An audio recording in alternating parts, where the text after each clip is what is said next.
In Ides Elysiae, I crossed paths with Cyrene and reconnected with Scrulum and Herta. They revealed that the world-bearing core flame must be secured in the world's next cycle, but Lycus would stand in our way. Only with the power of the law could we hope to oppose him. We returned to the era of the first Flame Chase journey, where we met the Flame Chase heroes of old, including the monarch Ceridra, the Chrysos heir of law, and Hycelins, the Chrysos heir of the ocean, who served her. To ignite law, we needed to overcome Fagusa, who had sealed the vortex. However, we discovered at the rallying feast before the battle that Lycus had already forged a pact with the reigning Ceridra. During our clash, I was cast out of this world, and Ceridra broke her alliance with Lycus. Guided by Herta's hints, I obtained the Garden of Recollection's aid and left Lycus's cage. Within the path space, a mysterious guest bearing the likeness of March 7th, Evernight, appeared with the world-bearing core flame and sent me back to Amphorius. While I was away, 1,000 years had passed in Amphorius. Amidst the desolation of Akama, Cyrene left behind memories of a long war between the Chrysos heirs and Lycus. Their sacrifices laid the groundwork for my return, and with it, the Era Nova. In the illusions of Styxia, the tales of Hycelins and the first Flame Chase journey were unveiled to me. Hycelins, who had been waiting in the ocean's depths, led me to the vortex. There, Lycus emerged, revealing his true identity. Genius Society Number 1, Xandar. Hycelins and I couldn't stand against Xandar alone, but the geniuses and Cyrene acted just in time, wielding the power of the remembrance to drive him back. I successfully reversed the course of the Era Nova, delaying the birth of Iron Tomb. However, another force now seems to be stirring.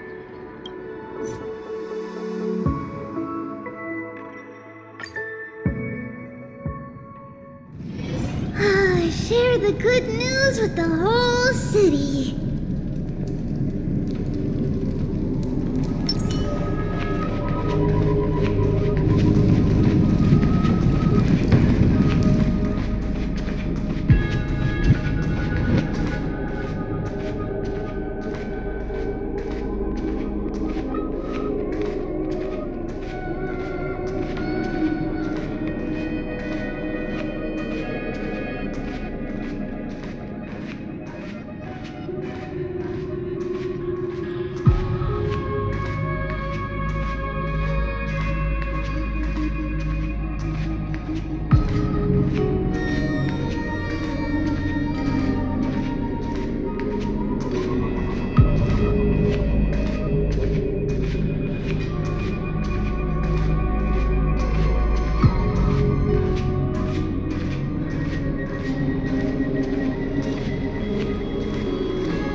I'm finally here.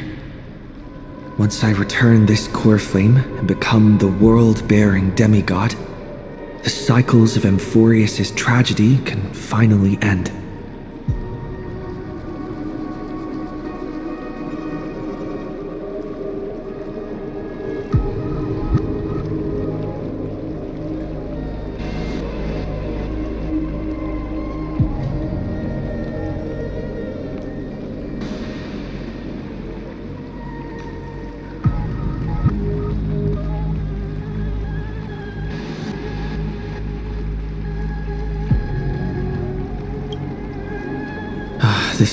Era Nova will be the arena for the final battle with Iron Tomb.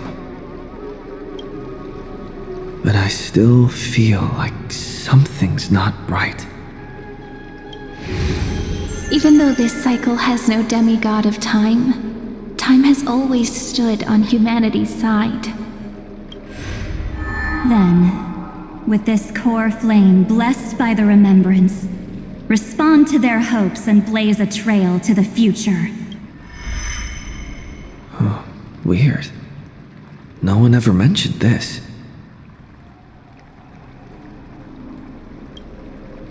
The core flame of time.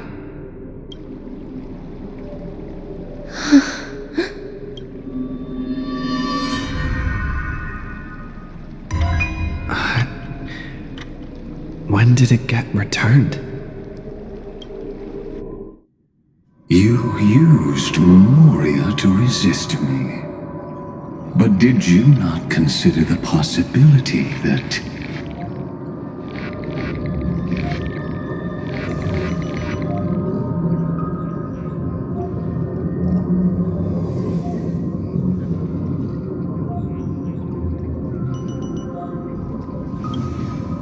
the Remembrance and their children might have taken this opportunity to join the fray as well? Are you saying the Garden of Recollection is also getting involved in this unsavory mess? Oh, then I welcome them. If the Memo Keepers can disrupt your little experiment of destruction, I'll give them a standing ovation.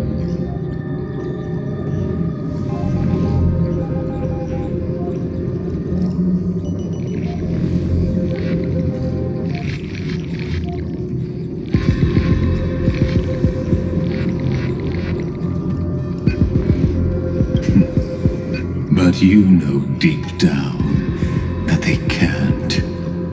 In fact, the Memo Snatchers will be more of a hindrance to you.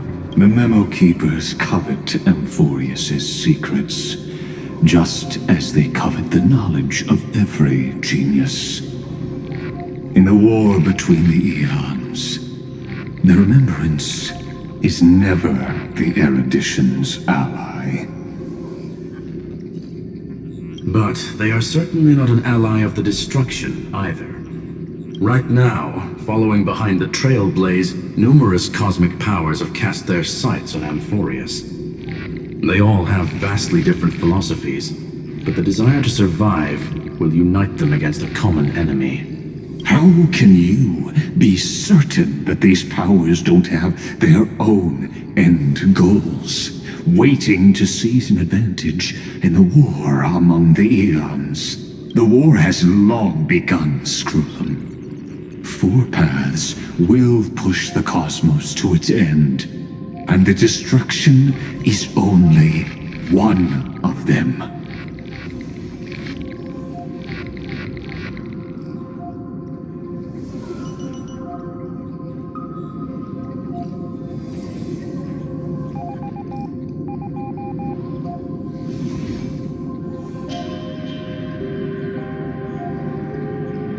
Polka saw these ripples, but had no way of stopping them. So she founded Device 9. Dr. Primitive also took action, but he chose the wrong allies. And now only wild animals keep him company. As for the two inorganic emperors...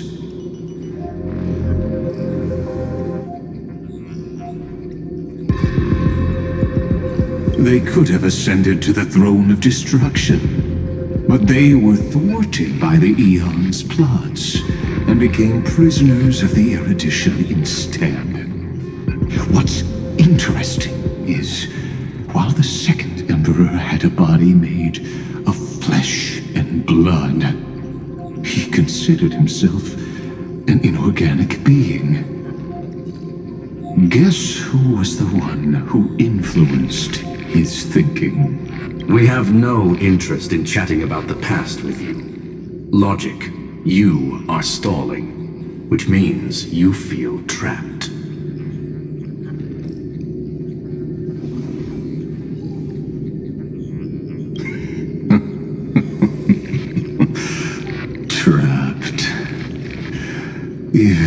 Yes, looking back, when Xandar was a human, he often felt trapped. But patience became my strongest weapon. Because of this, I've always waited for so long.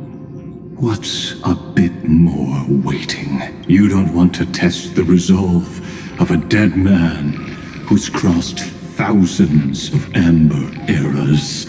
Oh, you're right. We won't get anywhere the way things are going right now. Every member of the society has their own way of thinking. And we were never going to expand your thinking through words. Since we've reached an impasse in this debate,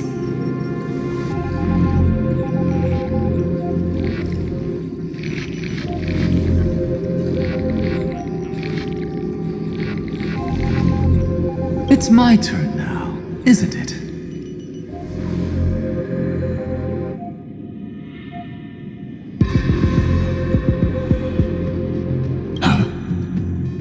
Anaxagoras.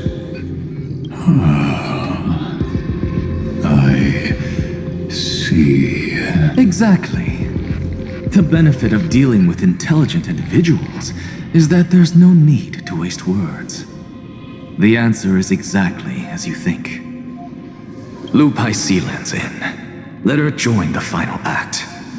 I'll transmute myself into a Philosopher's Stone and embed myself into the formula. And when the time comes, she needs to shatter me and scatter that stone's ashes into the ocean within the vortex. So what exactly does your formula do? Now that would spoil the climax, wouldn't it? I have 10,000 ways to torture an anti-Cathiran. And in the flame chase journey that he experienced, the previous me already discovered the optimal solution. Just as that Titan made themselves at home in my brain, I can also fuse myself with your avatar through alchemy. I didn't know until I tried it, but this is simply brilliant. I can flip through a genius's databank like reading a book.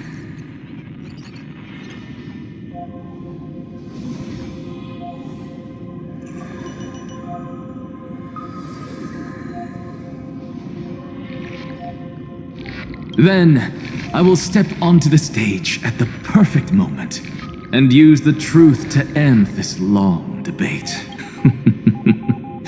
And just as always, I'll leave the audience speechless. You waited in the data stream for hundreds of years? This universe is worth all that time that I invested. How absurd. But I can't help but admire it. You managed to avoid the watchful eye of the erudition and plan all of this within Amphorius. It seems that there was a slight oversight in my assessment of the experiment. Perhaps there was more than just one oversight. more than just one?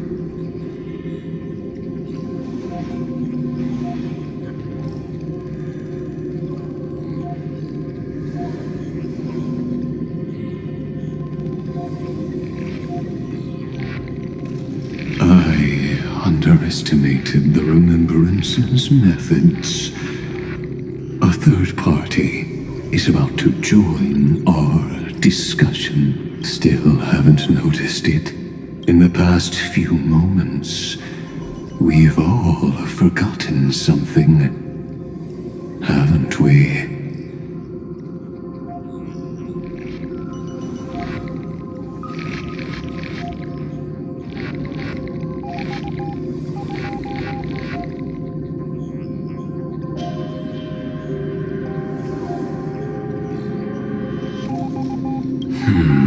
Miss Cyrene disappeared.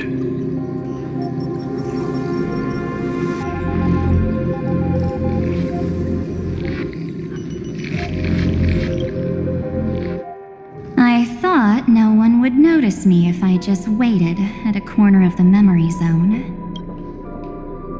But I see that wasn't enough to fool you, my dear.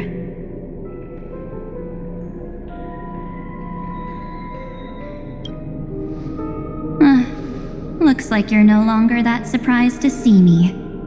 Even though I am an uninvited guest. Only you can see me right now.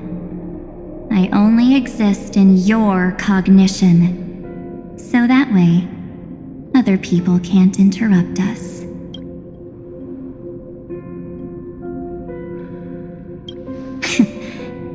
You mean, what's going on with March 7th? Good.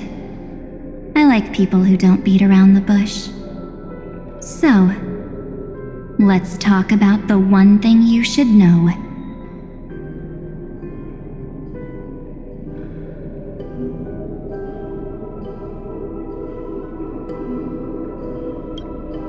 Your friend March 7th is no more.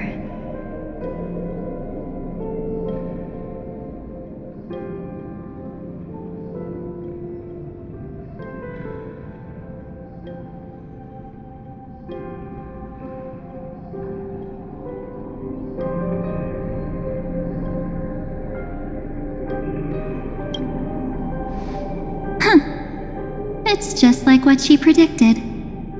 The truth shook you, just like she said it would.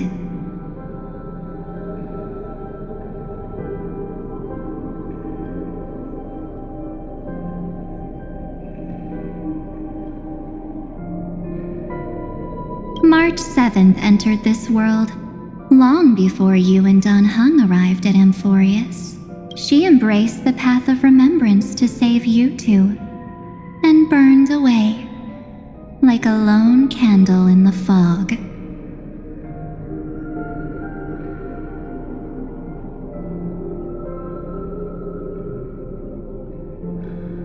And I am the shadow cast by her candlelight. I've been hiding within the cracks of time all these years. It isn't easy to deceive a genius, but I can do it. I'll now answer your other question. About who returned the core flame of time in this cycle. The answer is simple. No one ever did.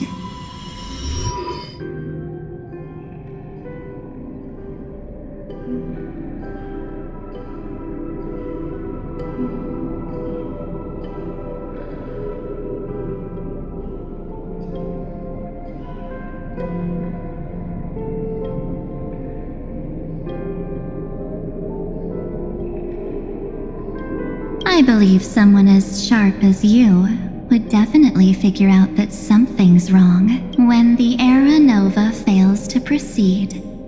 You will remember our initial meeting, and I'll be able to open the way for the remembrance and reach this place.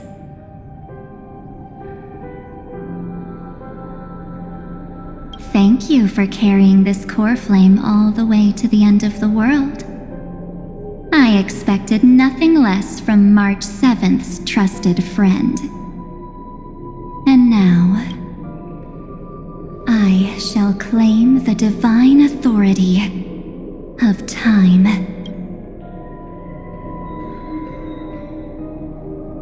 The divine authority isn't actually all that important. What's important is that I will use it to participate in the inner workings of this world. You already have a good idea of what the Era Nova does, right? It initiates extrapolations for the next cycle, based on the World-Bearer's memories. This immutable experimental mechanism is the key to the genius's resistance against Iron Tomb. And now, I'll be lending it just a touch more help. Let me filter your memories. Keep the appropriate seeds and discard the rest. That way, we'll be able to complete an Era Nova that this world has never before seen. It won't take too long. You just need to step into the rain of sensation with me. I'll tell you who deserves to be forgotten. and who deserves to be remembered. With your memories as the base material, I will recreate the cause and effect of this world, and let a flawless Amphorius be born from the chaos. Isn't the fate of the entire cosmos hinged upon this fight? Then this is the best way to ensure everything works out. It will most certainly defeat the destruction, while composing an unforgettable chapter for the Trailblaze.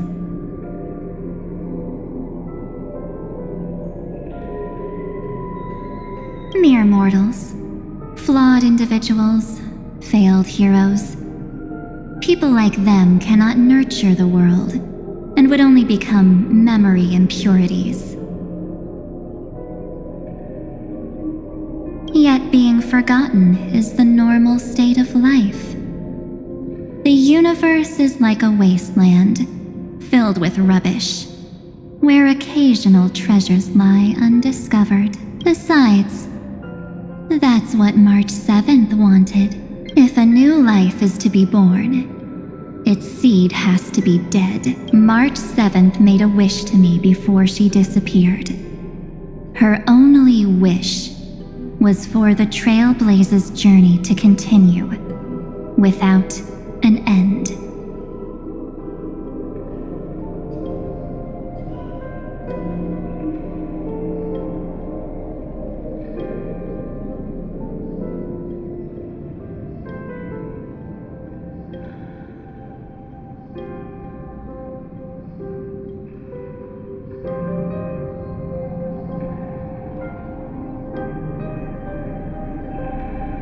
I'll definitely fulfill that small wish for her.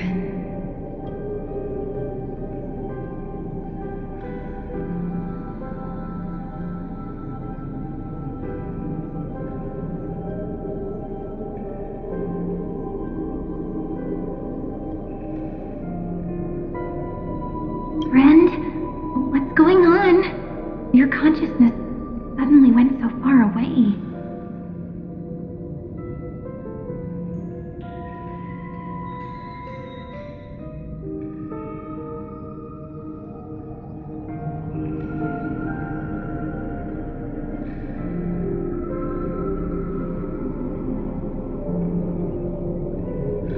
I promise you that the Astral Express crew will definitely see each other again in that new world. So come, dear. Sink into the sea of oblivion and become my guest. So much time. Just the two of us. And guess what? You cannot refuse my invitation.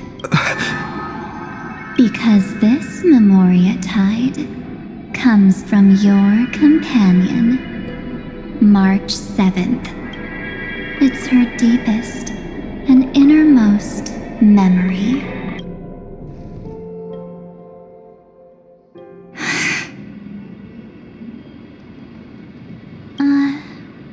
Well, I'm not actually all that surprised. I saw you ages ago, after all.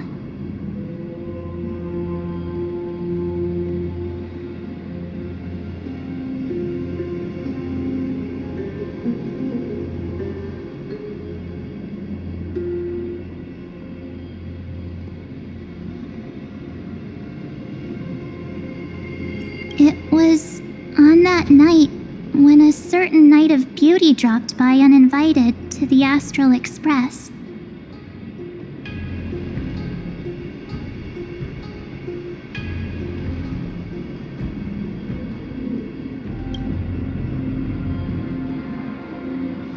That was when you showed up, without even saying anything. I see.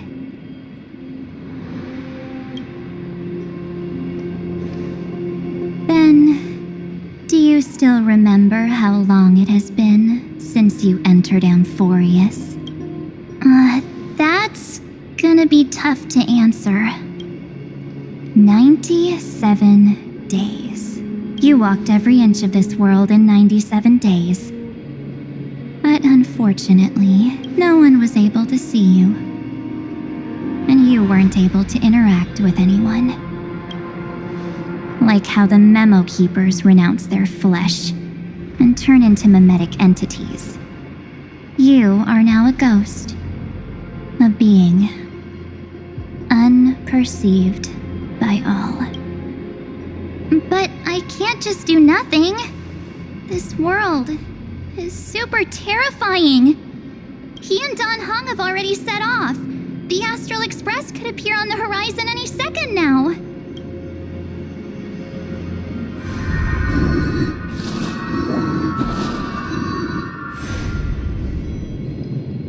And they too will become this place's victims.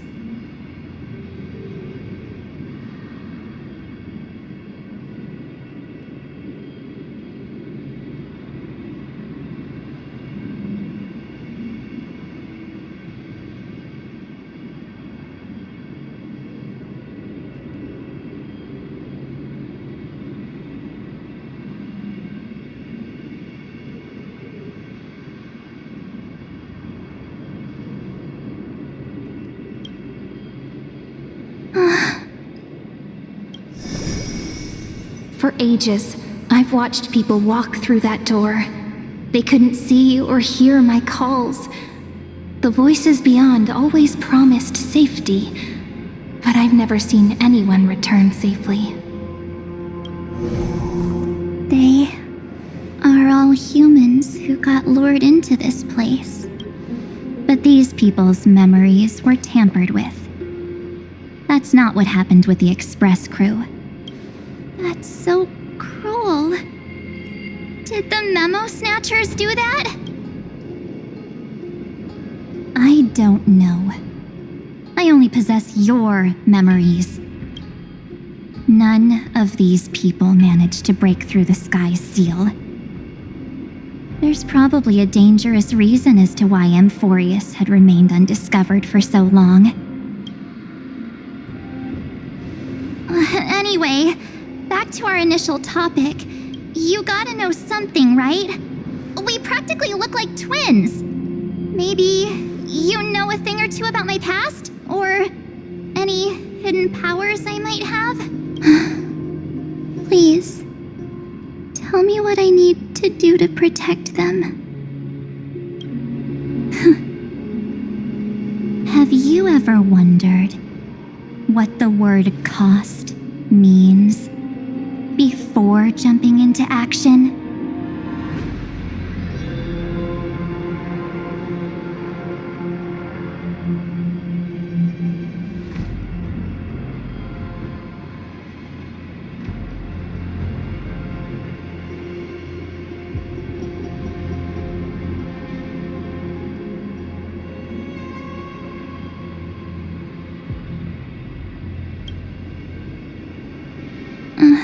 Cost? Shouldn't I be the one asking you that? Oh, You always hid in my memories. Never wanted to come out. The only times you showed yourself were when I got into serious trouble.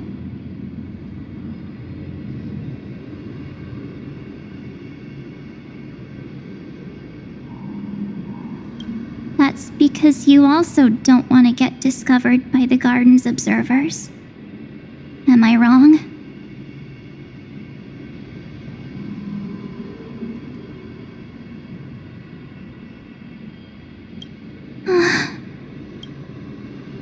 There's no one here except us.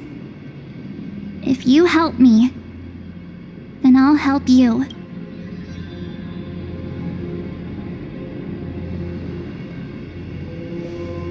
fine.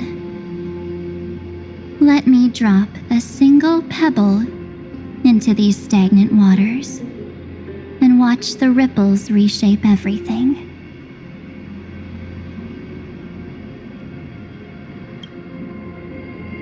But you must polish this pebble with your own hands, and it will require all of your memories. What will I turn into after that? Maybe you'll turn into a guiding light. Or maybe you'll be reduced to dead embers. I can't guarantee that you'll remain the person you are now. Inside you is nothing but an Evernight. Even I can only catch a tiny glimpse of it.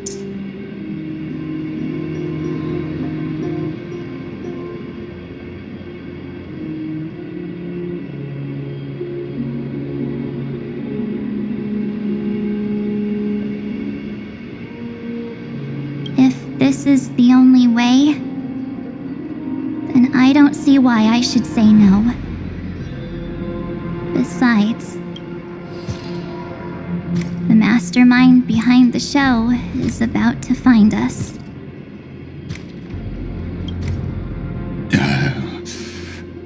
Apologies, lost young lady, but I simply cannot allow you to keep acting as you please. So, he can't see you, huh? As expected. Or maybe he's seen through our true essence. The Garden of Recollection's methods are puny party tricks. But you... how did you overcome the ultimate protocol? Looks like we don't have time to keep talking this out. That's right. Some opportunities will never come again. Then, let's do it. Offer up all of my memories. Cast down this pebble and let everything in this world Be swallowed by the torrents of oblivion.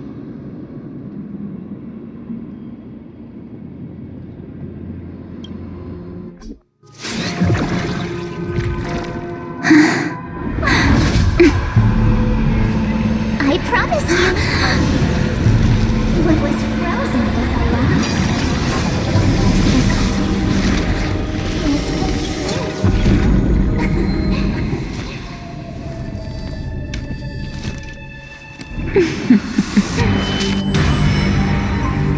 Now, let's bring the true Evernight to this world.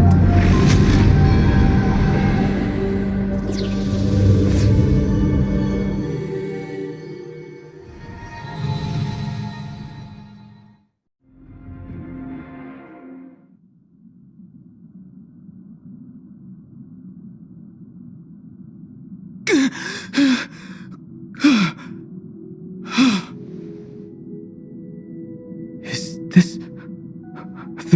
the parlor car? Am I back already? But why don't I remember anything about my journey back? Something doesn't feel right. Think back to when he and I separated.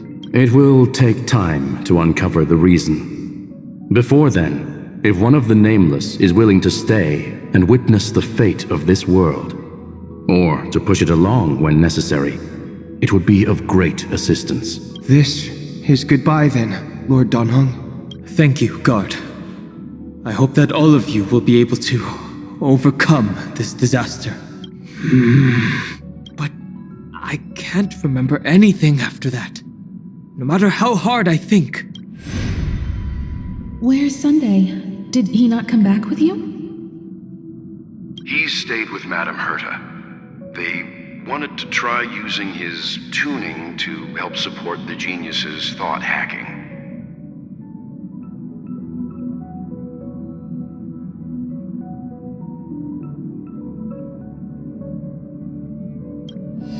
Is that Himiko's voice?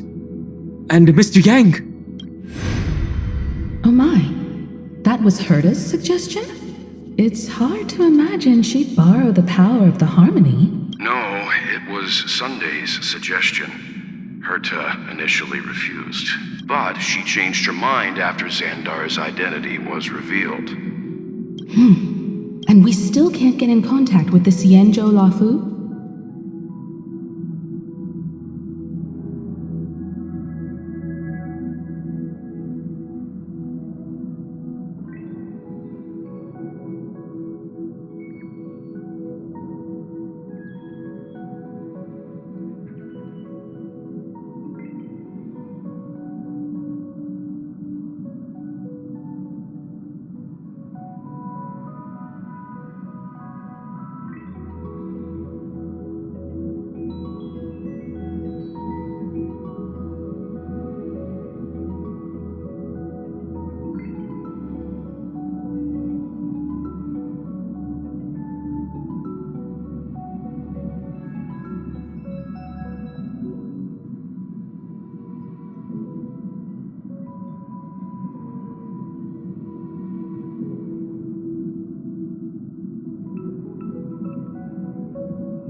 I'm still trying, but this place is outside the interastral peace communications coverage zone, so there's a limit to what we can do.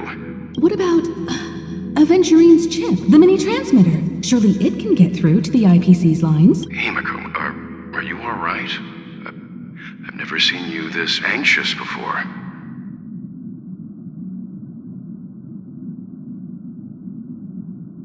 I'm all right. I'm probably just tired. Let's focus our energy on the kids. Now's not the time for distractions. Right. Unfortunately, I left that chip in the dreamscape when we departed Penacony.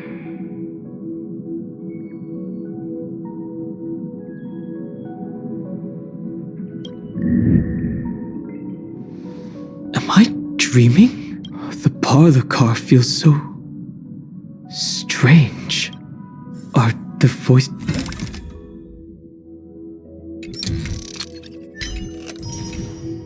Just coming from the passenger cabin?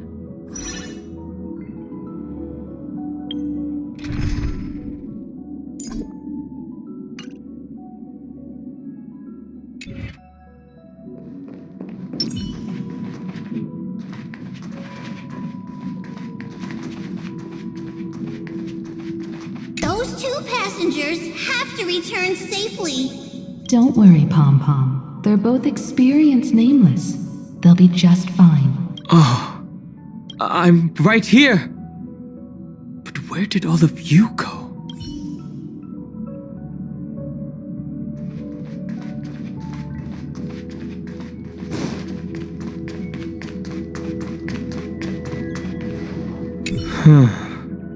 I always thought this little corner felt odd. He often got lost in thought here, too.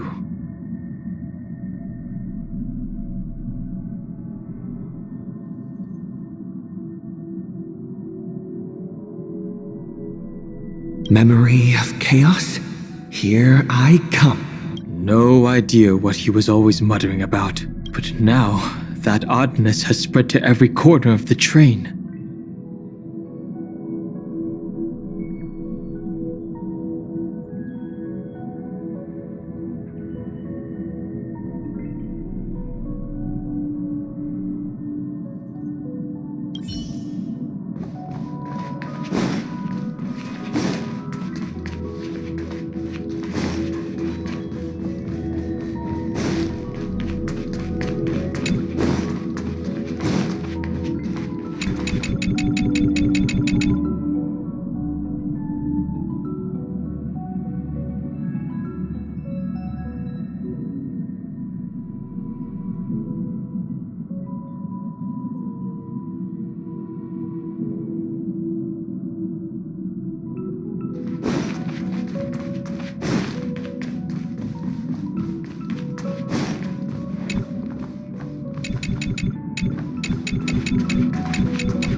It's hard to believe that their car is still floating in the vacuum of space.